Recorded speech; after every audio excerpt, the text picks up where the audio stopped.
Welcome into the Bobby Carpenter Show here on this Tuesday.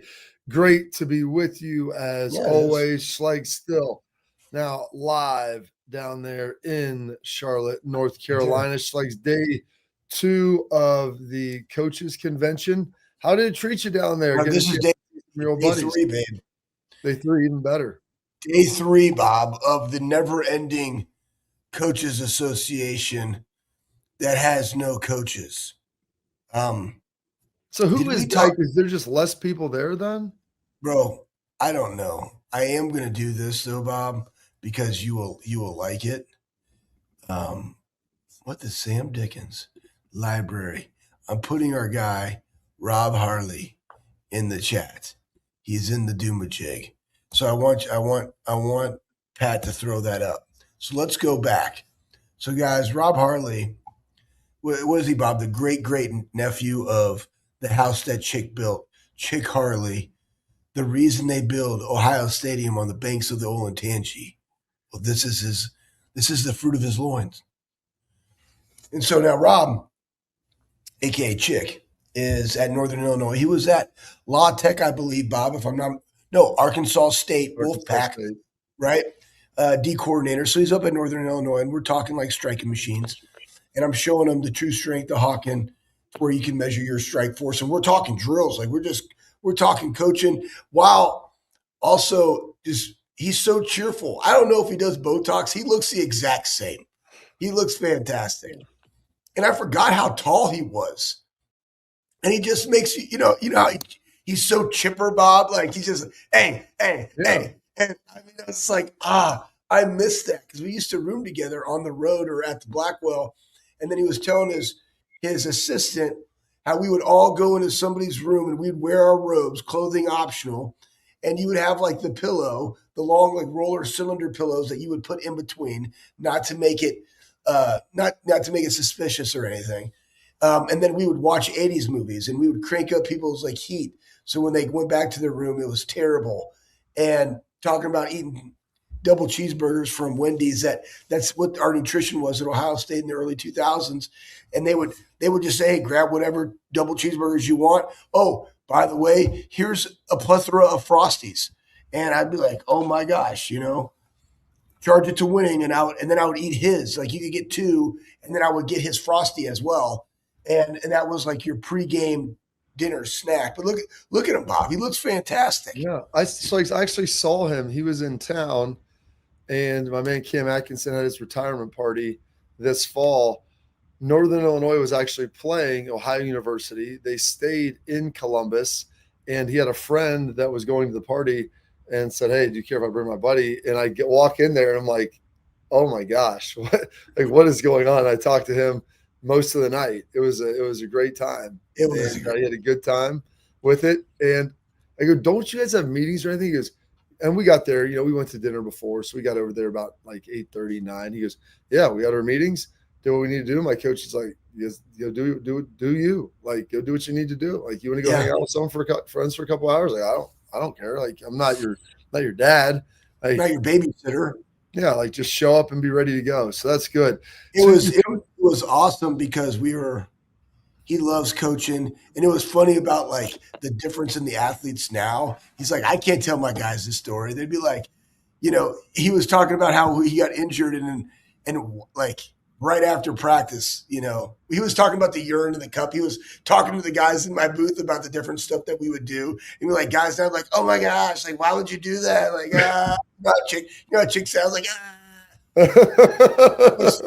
Great. But I'll tell you this, man, really good coach. Cause then we got into drills and how they want to implement like that new technology and stuff and just get guys violent. It was great to see him, man. That's good. So you said none of the coaches are down there. So I'm assuming no one else came down yesterday. None of the I mean, first off, they ain't coming today. That's why I don't like conferences that go 3 days, like 2 days and a half day. Because I'm like, why can't I leave last night? Or at least like go hang out and then sleep and then leave this morning. But the show is like right after this till noon. Ain't nobody going to be in there. I already broke down my booth. I just got the table in front with the striking machines on it. like charge it to winning. Well, but that's my thing is like, so no one ended up coming down because this used to be one of the biggest things. It was the biggest job search. It was just always like a big reunion where everybody got together. And if you ever wanted to talk to coaches, you get them all in the room at the same place. Like this was it.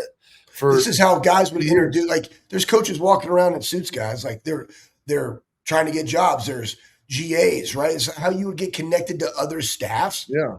Because they're on their campus the entire year, or they're recruiting. This was the one time everybody, hey, meet so-and-so, does a great job. Hey, coach, how you doing? Hey, take my card, stay in touch type deal. But because of the portal, everybody's at their school now. You're like, well, why is it Chick, right? Like, because all their guys are going to Division I, and that's kind of the thing. Like theirs is over. And it's that Power 4, the portals are still in. Like those guys aren't coming down. They got to make sure they have their rosters solidified for next year. So it's just completely different. I remember watching it with your brother, Bob, watching a national championship game there at a bar in San Antonio on the Riverwalk. Like that's how it always was. It was kind of like it culminated with the national championship game. During those meetings, everybody kind of watched it. Everybody networked, and it's just not that anymore. They're going to have to move it back or something.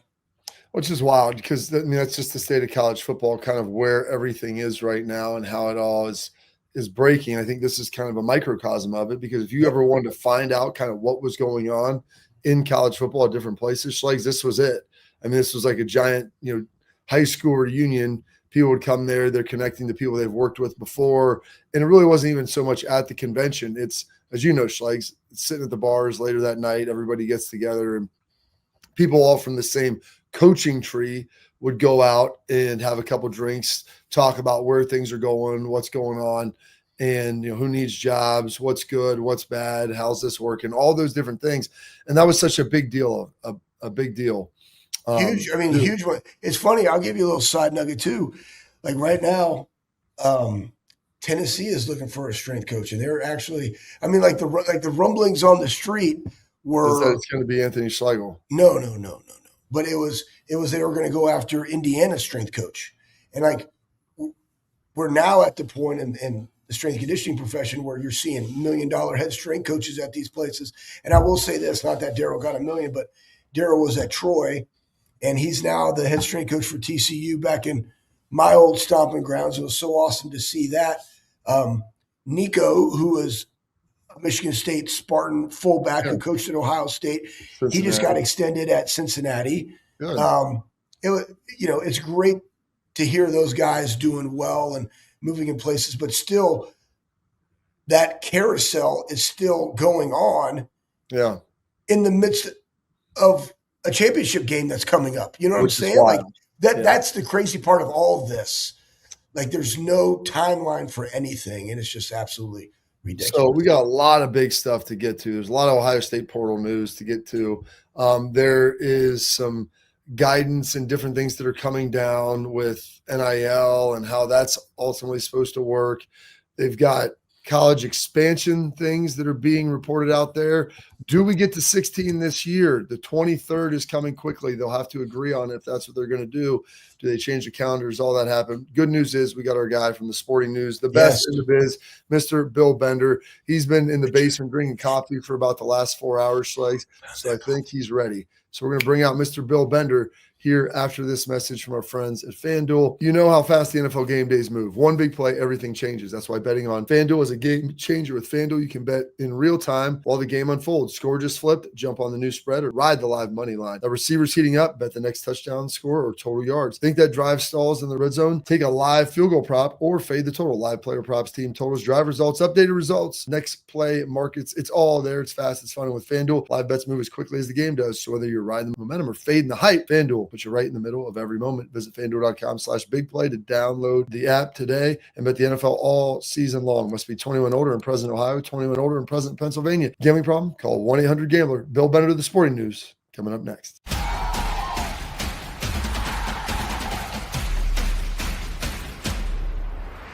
I'm Garage Beer, and this is Bobby Carpenter.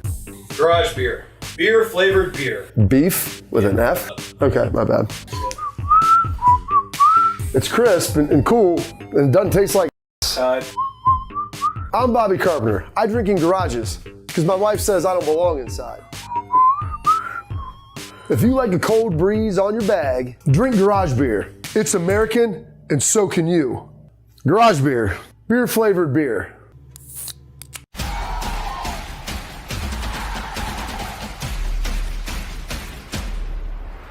Bill Benner, the Sporting News, joining us, ready to rock here on this Tuesday. It's the favorite part of our week when we get to talk to this guy and get into a lot. Bill, we'll talk about the 16-game or 16-team potential playoff. There's a lot of news about that, all those things. We'll kick that here for a minute, but we still have some actual live football going on. We have not talked to you since those two semifinal games with Miami and Oregon, or Miami and Indiana being victorious.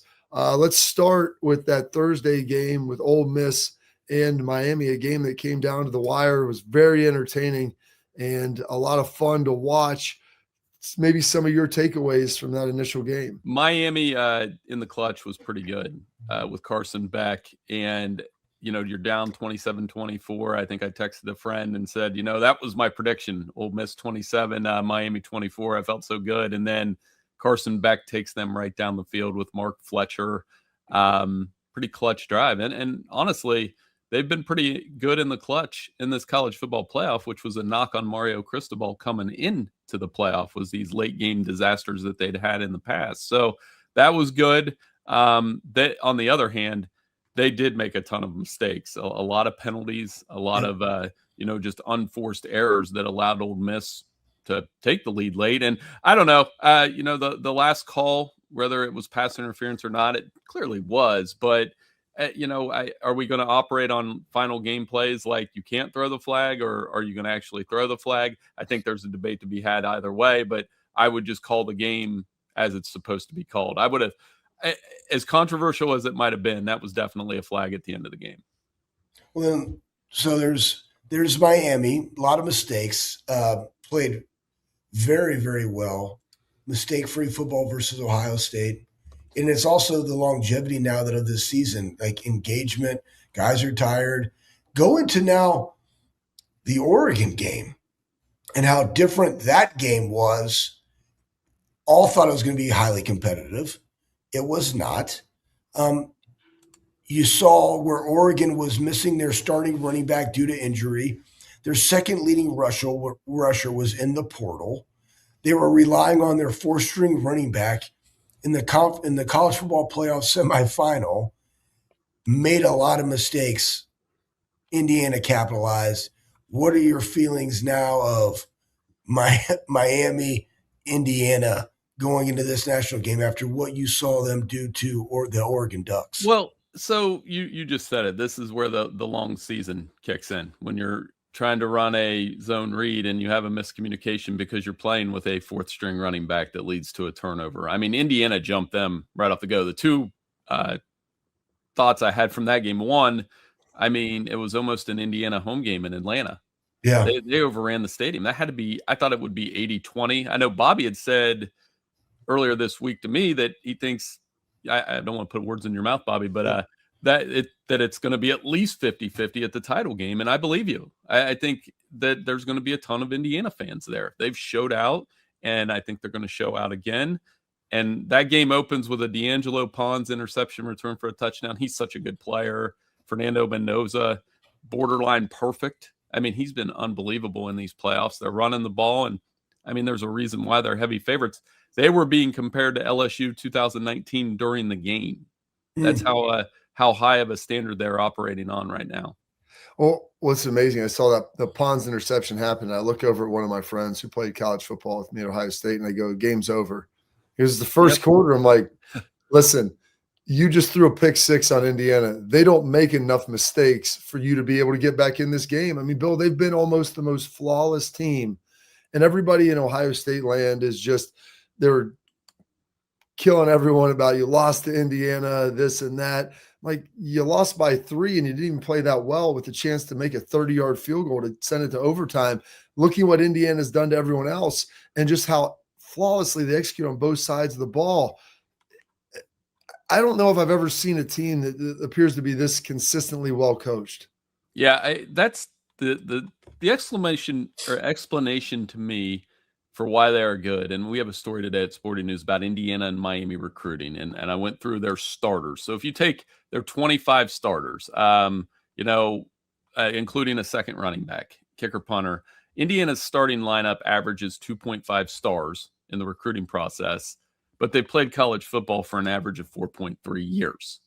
So when I am asked how is this happening or what is the explanation, it's pretty simple. They are very experienced college football players who don't mess up. And I would use a stronger word if we weren't on here.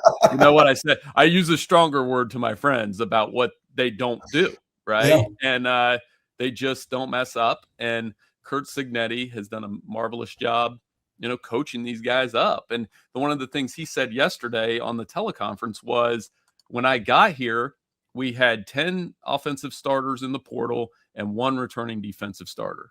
So while they might, rely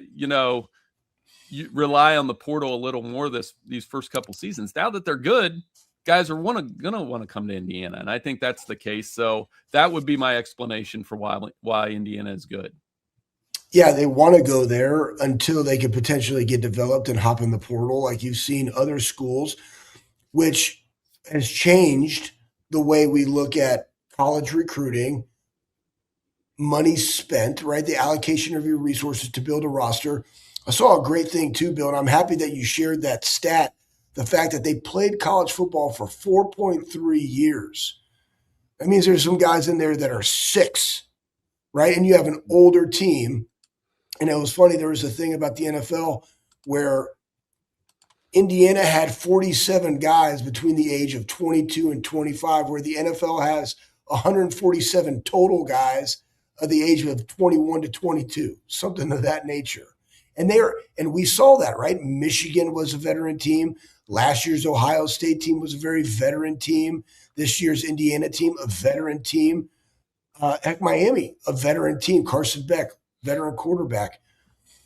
Is this what you're thinking and seeing through the portal, what Ohio State is doing and other big-time programs is the way of college football in the future? Yeah, well, and you said it. Michigan a couple years ago, I remember they had 5th and 6th year guys on their defense. Ohio State, obviously, a lot of veteran guys that returned to school. I think that was part of the reason there is Jack Sawyer, who had a nice play last night. One of the few nice plays for the Steelers last night, by the way. But he was one of those veteran guys that came back to school. And, Mario Cristobal, same deal yesterday. He was talking about how it's ironic that they're playing a veteran team. I mean, in Indiana, Miami's starting lineup averaged 3 stars across the board, averaged 3.9 years of college experience. Carson Beck, obviously a 6th-year guy. The only true freshman starter in this game is Malachi Toney. And obviously he has a tremendous talent and to be able to play in that. So when you have 2 very experienced teams, people are going to say, well, is this the new way to do things? I still think it's a blend of recruiting, portal, and development. If you can do those 3 things, your team's going to be pretty good every year. The age thing, though, Bill, it's what's interesting, and I've talked about this a little bit, and this is true, I think, in Ohio and in many other states where kids grow up dreaming of going to big state U, of whether that's Alabama, whether that's LSU, Michigan, Texas, A&M. Like, you pick your state, you pick your school, and kids dream of going there. At least they did for a long time. And that's the one thing we loved about college football is the generationality of it, where my grandfather went there, my aunt went there. Maybe you had someone who was related to you that played a sport there. Maybe they played football, and you're thinking, like, this is always where I wanted to go. And it seems now when you start talking about these older teams and you look at this Indiana model, and to a certain extent the Miami model as well, and even a little bit what Michigan did 2 years ago, and I think you're starting to see it manifest itself at some of these schools where you either have guys who are starting, who are there for you. Maybe you bring in a handful of blue chip recruits, 10 to 12, but having guys on your roster that are going to sit for 2 years that you're going to pay a pretty good amount, and then they're ultimately going to leave maybe as they start to play or haven't played yet after their first or second year, that those guys kind of disappear. Maybe the days of those signing classes of 26, 27 kids where you're sitting there going to a school that you love because you're from the state or in the region. It seems like those days might be over after kind of witnessing what we've seen the last couple of years, and then maybe the shift in how some of the teams are handling the portal. Yeah, I hope it's not, though. You always want to have the hometown kids play. The kids like Sonny Styles, and Lorenzo Styles Jr. I know I'm hitting on the Pickerington kids a lot this morning, but then you have others like Rasheem Biles, who got in the portal from Pitt and is going to Texas, and I think he's going to have a super successful career there. But it's a mix of both. You look at Miami's roster; there are a lot of Miami guys and Florida guys on the roster, but their entire secondary is from the portal. So it is definitely a mix. And I think what you're saying there, smaller recruiting classes, maybe you take less of those kids that would die to wear the uniform. And I don't think that's necessarily a good thing for college football. Bob, we got to take a break. Yeah, we're going to take a quick break. We got a lot to get into still because we haven't even really talked about the matchup, the game, how that's going to break down. And I want to also get Bill's thoughts, a little bit more on that Alabama game, or not the Oregon game, and what the future holds there, obviously with Dan Lanning and two big losses back-to-back in the CFP for his exits. But first, I want to tell you about our friends over at XSport. Attention, parents, athletes, protect what matters most with XSport mouthguards, trusted by professional athletes, designed by NHL team dentists.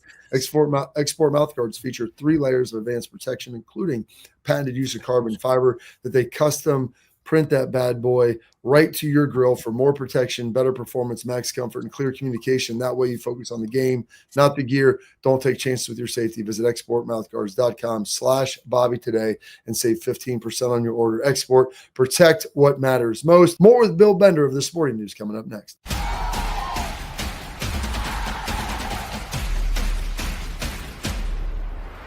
I'm Garage Beer, and this is Bobby Carpenter.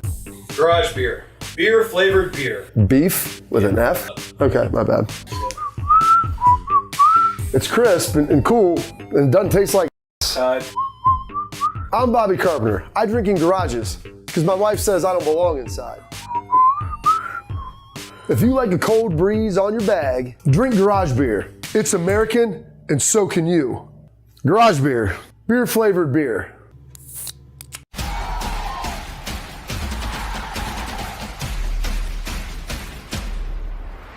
Back here on the Bobby Carpenter Show, still with our guy, Bill Bender. And, taking a look at everything, Bill. And I hope that the things have changed. And I hope it's not a situation, as we were just talking about, the portal.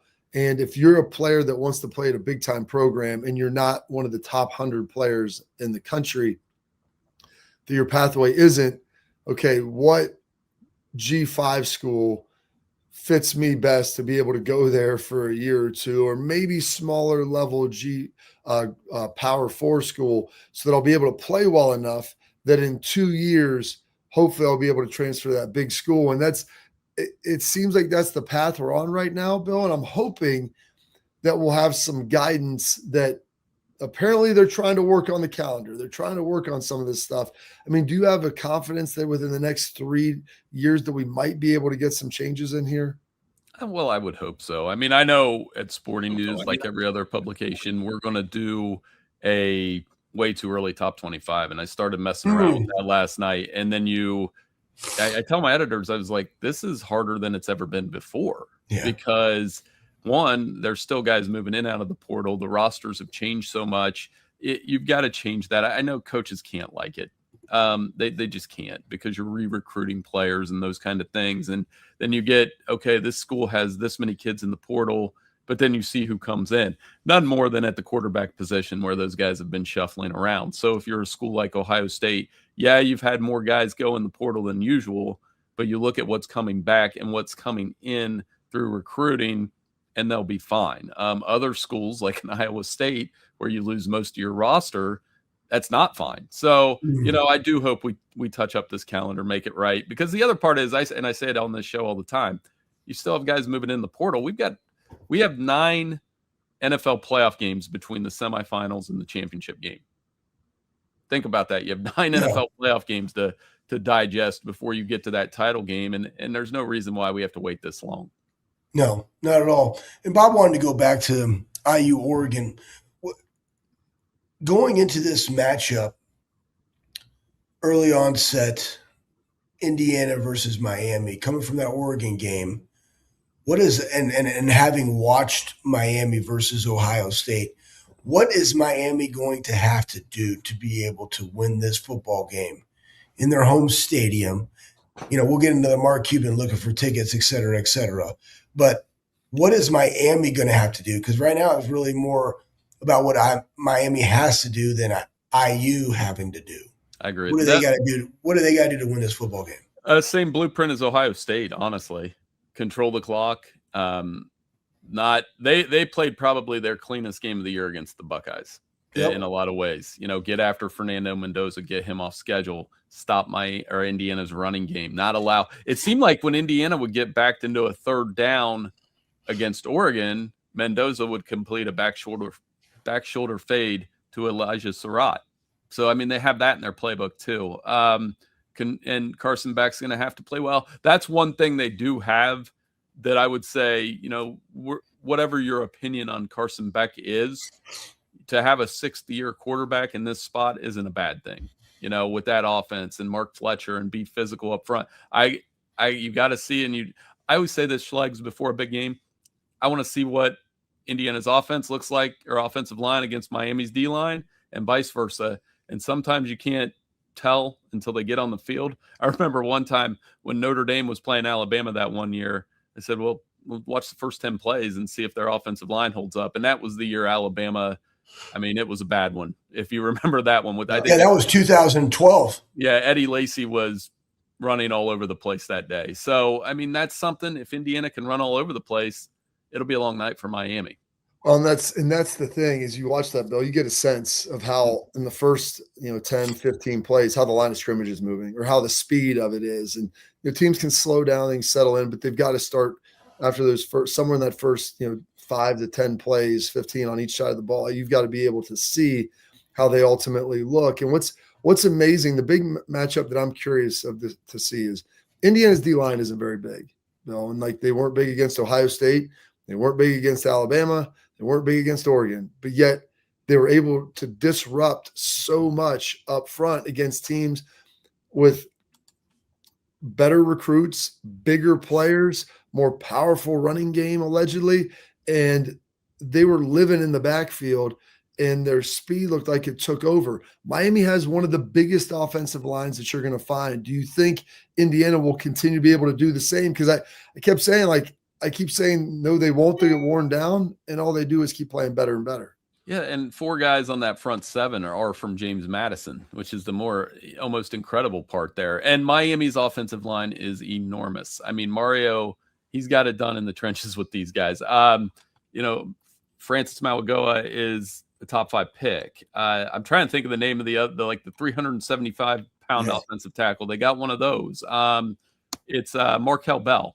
So they have him. They have Brockermeyer's played a lot of football for, it was at TCU before, in Alabama, before he came to Miami. So they've got guys that have played a ton of football. I think it's going to add up that if they can control the line of scrimmage and if they can run the ball and kind of not screw up, which is kind of the theme here, they could have a chance. That said, I don't see how Indiana loses. Do you see a path where these guys don't go down there and do what they've done all year? And maybe it's not a blowout, but around 31-19, I think that's what I predicted. I don't know. Is there a path that you think maybe I'm wrong here, where Miami's defense and they do all those things and get a win down in their home state around all those Miami guys? I actually think it's going to be Carson Beck playing it clean. He's going to have to make more plays than he's made throughout the college football playoff, because if you watch that Oregon game, it was the turnovers, it was the field position that allowed them to have that access. A pick 6, we know it from our game, how that impacts. Carson Beck is going to have to make more plays than he's made in this college football playoff for Miami to have a chance, in my honest opinion. Bob, what say you, sir? Well, I think the plays, he's got to be efficient like he has been.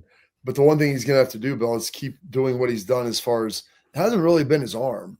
He's been No. moving the chains with his legs, and I don't think that that's something that people really factored into the calculus of Carson Beck, because you look at him, he's not a guy that he's not even like Will Howard last year for Ohio State, who was not the best athlete in the world. He's big, he's physical, he'd move the chains. Carson Beck's never really been much of a runner, but then we see Ohio State move the chains, picks up a big 3rd and 11, and then ultimately on Friday night or Thursday night, wins the game with his legs by finding the end zone. And so I think that might be the missing piece, just to keep your offense on the field and to have those sustained drives where maybe, Bill, you could then ultimately wear down that Indiana D line. Because that's the only way that I see this happening, is if Miami's able to just impose their will, shorten the game, and run the football. I don't think they'll be able to do it to the degree that they want, and that's why they'll come up short. But I think Mario Cristobal is going to die on that hill. I agree. And I think, you bring up a good point. Both of these quarterbacks pick up a couple first downs a game with their legs. Fernando Mendoza, it doesn't look pretty, but he finds a way to kind of glide down the field and get a couple first downs. So, I think you're exactly right on Beck. He's going to have to make a handful of plays down the field to his receivers, which he did against Ole Miss. Keelan Marion had a big game. And then on the other end, if you look at the games where Indiana had close games, they didn't just bludgeon somebody with the running game.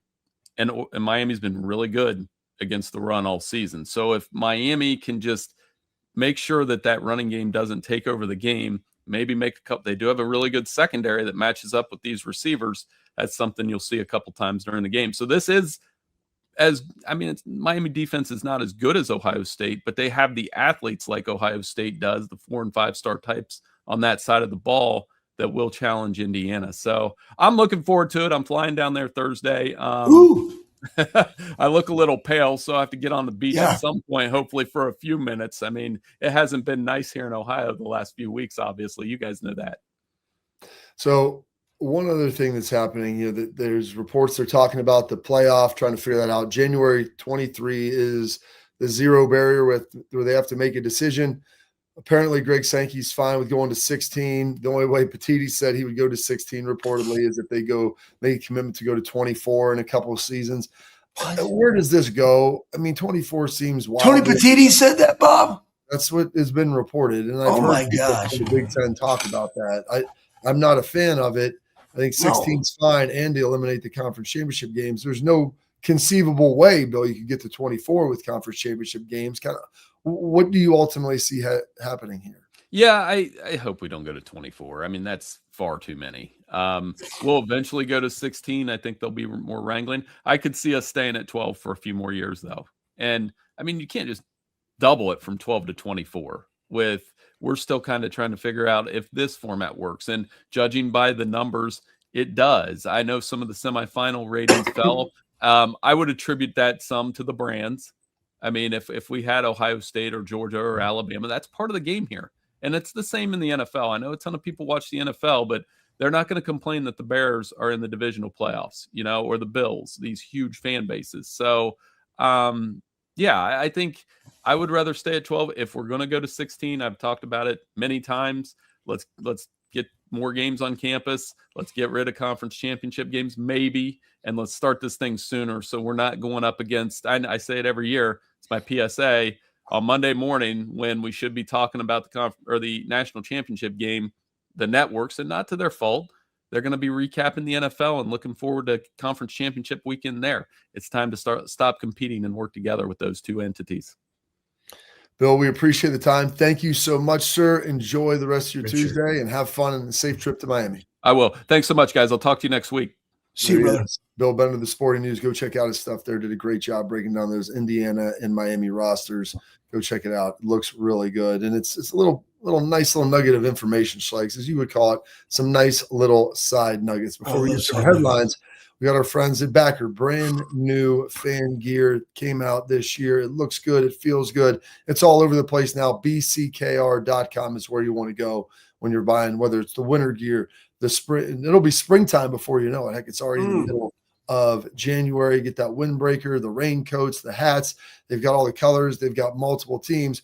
Go check them out. BCKR.com, the functionality, the features that you want. And listen, use promo code all caps Bobby for an extra 10% off at checkout. Our friends at Backer, BCKR.com. We got our headlines coming up next. Buckeyes in the portal, pulling out some players. Find out who it is and who's staying as a Buckeye coming up next.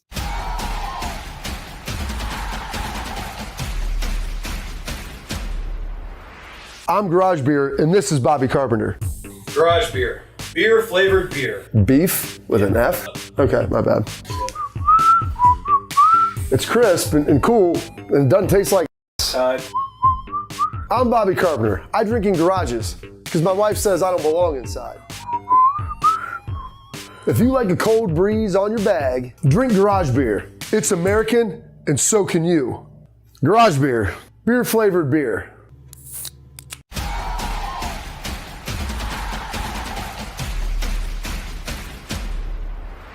Welcome back into the Bobby Carpenter Show. And so we've got us some nice stuff going on here at Ohio State. Everybody was worried about the portal and everybody's leaving. Nobody's coming. I'm like, just wait. A lot of guys are in there right now. And so we got to figure out exactly what's going on, who it is. I think that second one, if I'm not mistaken, Pat, might be the better one of the Bama players. But Ohio State's like struggling a little bit on that transfer portal. You got to think, Caden McDonald left. Were they really, or was that everybody else just talking about it, Bob? They had a bunch they had some guys transfer, had some younger guys transfer, and then Caden Curry's gone, and ultimately CJ Hicks all left as well, a couple other younger guys. But then K-Mac left, which I was hoping, I think it was 50-50 he would come back. Arvell Reese is leaving. He is a backer but played a lot on the edge. Kenyatta Jackson still up in the air, uncertain about his future. Hopefully Edric Houston's back and playing well. But K-Mac leaving, like, all right, that's a big space in the middle because he was such a good player for him. But they got a couple guys out of Bama. And so the question then becomes, like, the Bama defense hadn't been the Bama defense here the last couple of years. Nick Saban is no longer there. So if we could toss that up, Pat, about you get an inside guy and an outside guy, a couple of good, really solid players ultimately coming in that hopefully should make a big difference. And they land former defensive lineman James Smith and Bama ex-rusher Qual Russell. And so hopefully both of those guys are going to be able to make that big impact, both on the inside, being big and physical and a stout piece, and then hopefully on the edge as well, being able to pressure the quarterback. Yeah, and it goes back into Matt Patricia and utilizing people in his system that he has here at Ohio State, but his also ability to adapt with what he has in the room, because Veli was a very unique piece. Sonny Styles is going to the NFL. They got really, Alfred's really good. Riley Pettijohn's really good. Payson has been very, very productive. Is a really good Mike linebacker. Like, they have those pieces there. What did you say? Peyton. Said Payson, but I did not. I said Peyton. Okay. I said Peyton. Go back and watch the pod. You can't go back and watch it. But then guess what? Then you also got two safeties. You got a guy that out of Florida State that was going to go to the league, like an older veteran guy, Little, I believe, Earl. Mm-hmm. Love that name, right? He's coming over. You got Duke's safety coming over because you had some guys leave. And so they've done what they've needed to bridge that gap, as everybody was really concerned. And we had a lot of Buckeyes that were on the, and I don't tweet back or anything like that, but, hey, just, hold your boats, man. Like, just let them play out. Like, I don't even know what the real terminology is there, Bob, but, Ohio State has dropped their sack and they have attacked this portal. Well, and literally sacks in multiple ways. Money. Getting a couple of veteran safeties is really going to help coming in there. And this is why do you think that's, besides the money that is in play, Bob? What else do you think guys are looking at when they're saying, okay, older guy, maybe I could go there and increase my draft stock? Because that's now what NIL is for the older guys, right, Bob? It's that bridge the gap between declaring for the NFL and potentially coming back, earning a lot of money while also improving said draft stock. Why would they want to come to Ohio State, Bob? Why would they? Well, you want to come to win.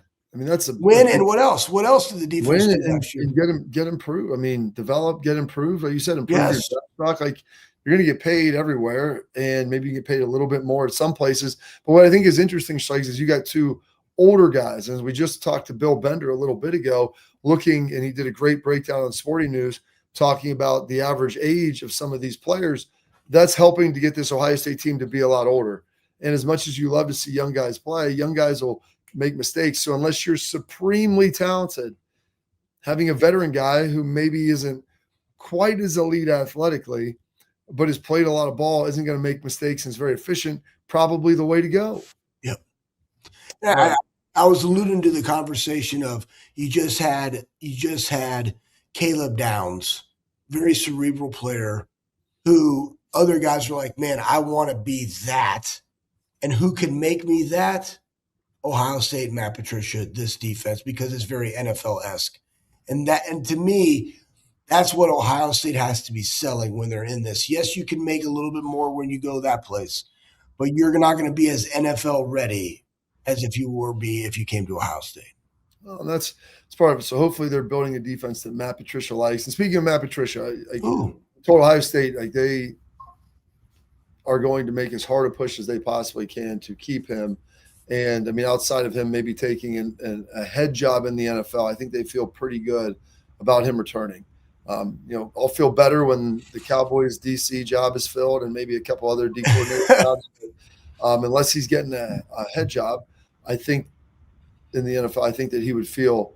I think that he is most likely inclined to stay. I don't want to guarantee that. I don't want to speak for the man, but I know that he does enjoy it here. His family does as well, and so they're prepared to compensate him very well to be the head coach. Let's take a quick break because we got one other guy that's going to be staying here, and it got a little tumultuous at times.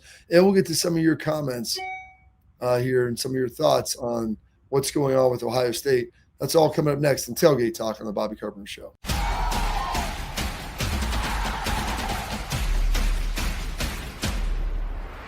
I'm Garage Beer, and this is Bobby Carpenter. Garage beer. Beer flavored beer. Beef with an F? Okay, my bad. It's crisp and cool, and it doesn't taste like I'm Bobby Carpenter. I drink in garages because my wife says I don't belong inside. If you like a cold breeze on your bag, drink Garage Beer. It's American, and so can you. Garage Beer. Beer flavored beer.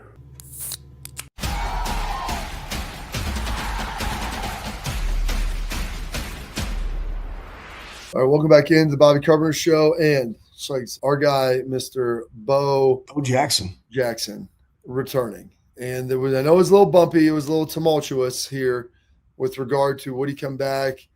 He was asking for a little bit more. I think that there was a little bit of friction. I think both sides, clear heads prevailed. Ohio State probably is better for Bo Jackson than anywhere else, and I think Bo Jackson is better for Ohio State than maybe anyone else. And so that's when I think it works. I told someone that, I think both sides are happy. I go, I hope not. I hope both sides are unhappy because that means it's probably actually a good deal. Yeah. I love you, Bob. And in reality, when both parties feel like they wish they got a little more, that's when it's probably a pretty good deal. Yeah, no doubt. And you know what, Bob, as I'm interested to see how this all plays out, because in the league is the league. The contracts are the contracts. And you show up and you just put work in. What does this do? I'm not just saying for Bo. I'm saying for like the entirety of college football. How do you navigate those feelers? You know what I mean? Like those feelings, like, because to your point, I could have got a little bit more. They didn't give me a little bit more. Like, is there when it gets really, really hard, are you a little bit easier to be resentful than not? Like, those are all the things that these guys are having to deal with that they never had to deal with before, coaches and players alike. Yeah. And then one other thing, I got a nice comment here in the chat or a question. So, Bobby, with how out of control NIL is, although Mark Pantonio is great at evaluating talent, should Ohio State be bringing on an NFL-type GM that knows how to spread out salary and knows what the value each position should have and distribute funds properly? Obviously, this is a new dynamic in college football. It's a great question. Yeah.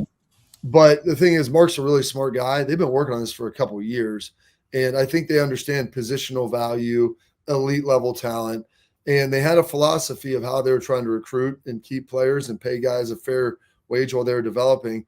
But I think that that's all flipped and changed now, and so now it's going to be more portal-esque, and they're going to be leaning in a lot more about that as well. Well, here I'll just make real quick on that. The best thing is, and like the answer is no, Mark's done a phenomenal job. I mean, people in the NFL have actually searched out Mark Pantoni, Bobby, and you know that. And I would say this too, the one thing that you want to see in a position like this is how quickly can you adjust with the times. And I think that Ohio State, within the last 2 or 3 years, have even pivoted. Heck, within the last probably 3 weeks, Bobby, have pivoted as to how they want to divvy up those resources to whether it's incoming freshmen or to portal guys to be able to bridge that gap and fill the holes on a roster after evaluating who on your roster is going to leave. And the hardest thing is that you, Ohio State, may think somebody's worth this. They get in the portal to see and get information as to what they potentially are worth, all of which is very subjective. Yeah. And also taking into consideration, you're not having to deal with caps like every other 32 NFL teams, right? You have to deal with what are they willing to spend their money on, because that fourth corner might be your best corner and you're willing to spend more money than we are on unproven commodities simply for the projection, but you can do that because you need it. And then how do Ohio State navigate that? I thought they've done a very nice job. And that's not just because we know them, but with the recruits that they've gotten in from the starters that have vacated those positions, I thought they've done a very nice job, especially on the defensive side of the ball as of late. Absolutely. All right, we're going to take a quick break. We're going to come back with some parting thoughts and side nuggets.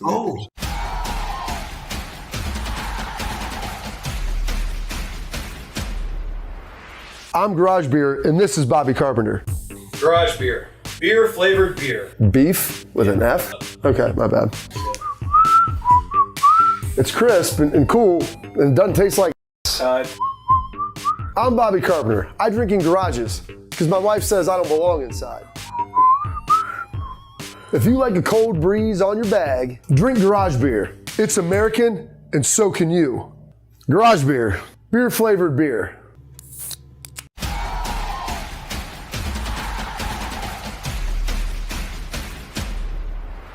Welcome back into the program. Slags, you got a minute. Wrap it up. I just thought this was very classy. After the game, or the Oregon football equipment, that would be our Kevin. Kevin's the best. Went up to D'Angelo Pons. And, Ducks like Pons, but not so much in this instance. But he gave him the pick six ball. And, that's a memory. I remember in 14 going to the semifinals and watching Zeke do that and all the different feels that go in with it. That's a memory that kid will have for a long time. Kudos to that person for saying, hey, man, this is something that he probably needs. Charge that to winning. That's what it's about. It is. It's great. It's, you know what? You won the game. It's great. Congratulations. Move on. Thanks for doing with class. Go Ducks. Here you go, Hoosier, or here you go, Hoosiers, and move on the way. So go win the Big Ten for the third time. Go win the national championship for the Big Ten for the third year. Absolutely. All right, we got a big show tomorrow. Tomorrow is our guy, AJ Hawk, should be joining the program. We'll get that confirmed. We'll be ready to rock with some more info on Portal Combat, the Coach Poach, everything else that's going on here in Ohio State land coming up on the Bobby Carpenter Show.